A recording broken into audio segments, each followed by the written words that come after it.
தஞ்சை மாவட்டம் கும்பகோணம் அருகே உள்ள திருநாகேஸ்வரத்தில் சிபிஆர் லாட்ஜ் அறையில் பெண் ஒருவர் சடலமாக மீட்கப்பட்டார்.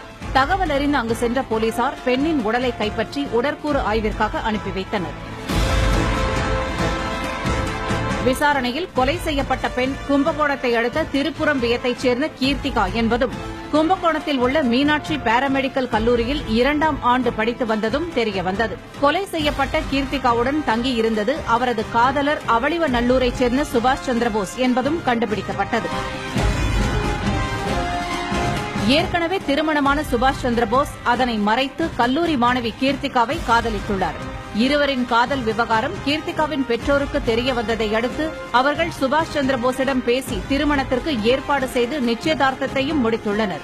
ஆனால் சுபாஷ் சந்திரபோஸுக்கு ஏற்கனவே திருமணமாகி குழந்தை உள்ள நிலையில் நிச்சயதார்த்தத்திற்கு தாய் தந்தை என கூறி வேறு யாரையோ அழைத்து வந்தது கீர்த்திகாவுக்கு தெரியவந்துள்ளது.